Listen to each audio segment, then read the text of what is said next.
Good day, fellow information lovers. It's the Ottawadian here with a revelation. I remember Elon Musk a couple months ago, it could have even been a year ago, on a podcast.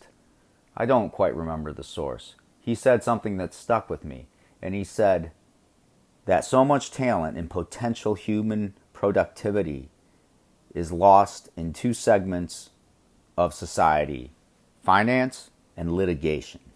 And that opened a new vista of how human energy is used and how many things it could be used for other than some of the made up things that happen in finance, like derivatives, because you derive them from real things. Like the spot price of gold, you'll get a derivative it derives from. You'll get contracts of futures in gold on paper, leveraged, for example, off of a real spot price, and those are issued, and you don't ever get real gold for it. But anyway, they make things up. So I wondered about that and said, oh my gosh, how much are we losing? You know, our lives, we could have free energy, we could have more leisure, more time for talent, more time to explore and really find out our human potential.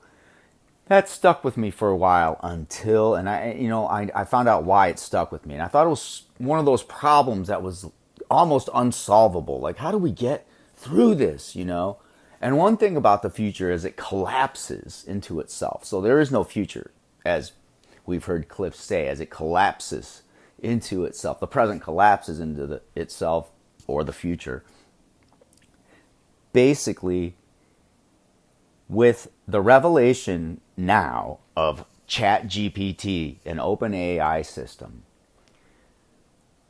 this has created a 180 in the paradigm of what the future is going to look like from the fact of labor. So what I'm saying is, in the past, we sort of had this preconceived notion that workforce laborers are going to be not needed. Now, that may be true far off in the future, but so far, robotics hasn't advanced as far as actual AI systems, software. So it's not going to be the laborer that goes first, but it's going to be the knowledge worker, because ChatGPT and OpenAI can, even at this point, take the place of a teacher, a professor, even doctors. The procedures are all laid out if you ask it certain questions. It can even write program that works.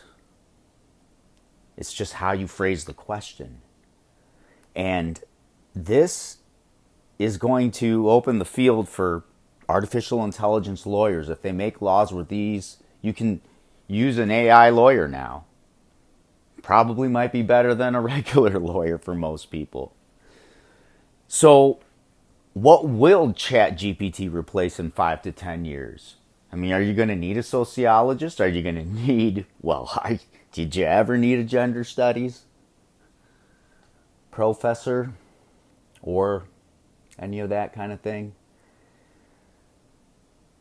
This is going to be a very interesting next 5 years.